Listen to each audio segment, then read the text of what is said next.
want to take a few minutes to share with you a little bit more about the Heritage Day tour. Because I did a tiny bit of research, and so Rusty asked if maybe I might share this with you, and many of you will already be familiar, but I want to start out by saying that when I was a little bitty girl, I used to go to Mother's Day Out at First United Methodist Church in Portales. Well, it wasn't even United Methodist then, it was just First Methodist. And I can remember on one particular day going to Mother's Day Out, and it was a day that my mom was not there to help with the kiddos. And I was so nervous and stressed out, and eventually a woman from the church, Isla Jean Clark, came to be with the kids, and I said to myself, oh, now I'm fine, because this lady's as good as my mom, and everything's going to be okay.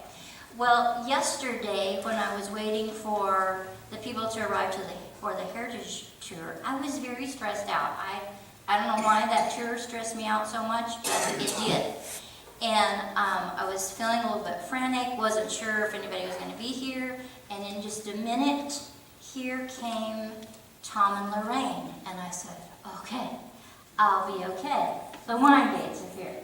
And then a little bit, Alan showed up, and then shortly after that, Rusty showed up, and we had a great time celebrating Trinity United Methodist Church with people who came to find out about us. They wanted to know a little bit about our history, and they wanted to know what we were doing from the point that the last chronicles were made up until the present.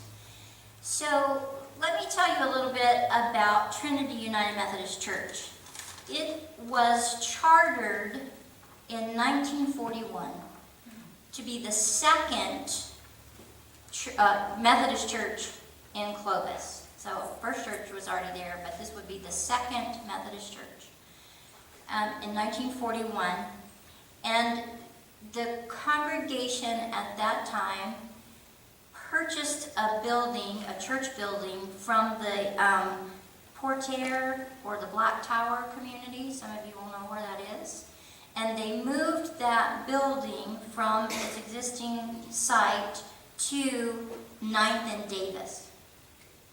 So that was where the first congregation met, and it was known as Wesleyan Methodist Church. In 1943, that group of people had grown from 38 to about 153, and they decided that they needed a new building. So a single individual, this tells you how very important our Christian discipline of tithing is.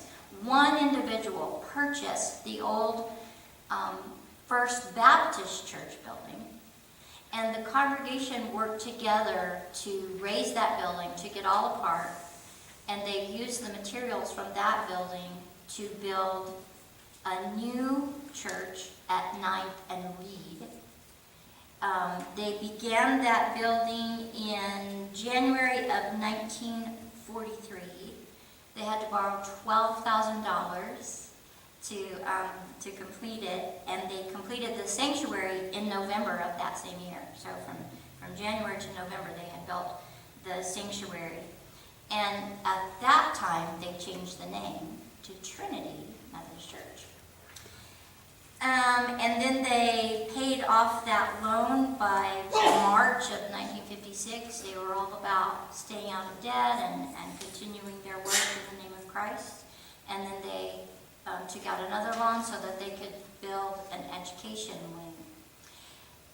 Alan was going through the filing cabinet the other day, and he found this awesome little church newspaper, and I'll try to remember to carry it out there on the and lay it on the table in the narthex so you can look at it.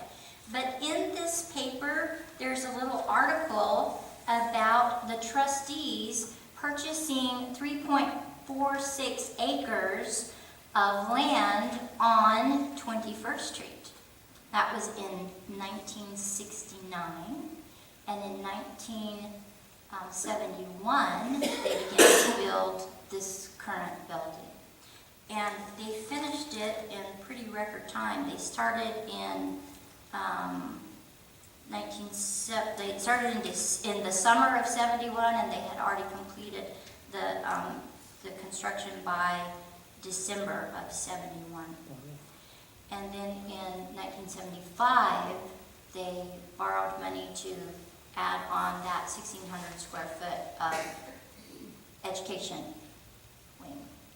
Some of you remember part of that. Am I correct? Yeah. And some of you probably cleaned bricks and pulled nails out of that Baptist church, raised that building and helped to construct the building on 9th and Reed. Am I right, Marjorie? Yeah. It was on 9th and Reed when I moved to Pope. Was it? And started here. Well, Marjorie helped build that church you attended. And Leota's dad and mother were right down there with me. Yes, they were. 9th and Reed. And when she was a little girl. but they had a part in it, a big part in it. And then in oh gosh, I'm not going to remember the date. I think it was 61 or 60, I think it was in 61. They built a new parsonage on Murray Drive. It used to be across from the church on Reed Street, and Leota's father was very instrumental in that construction as well. Wow, what a lot to celebrate, right? The birthing, the chartering of this congregation and the progression along the way. One thing that really impressed me as I was reading about this congregation is how very easily they moved from one building to another. See, they weren't attached to the facility.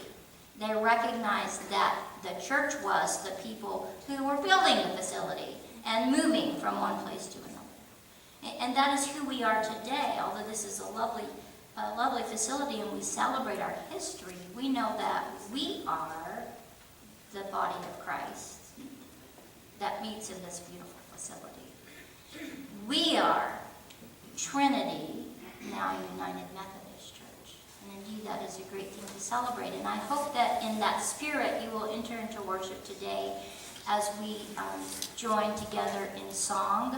And I want to let you know another little ditty in this fantastic newspaper I know you're all going to want to look at is this little article right here, Congregational Song Fest. This was November 1969, and it says, each fifth Sunday evening at 7 o'clock, the Trinity United Methodist Church has 1 hour of singing in place of the regular Sunday evening service.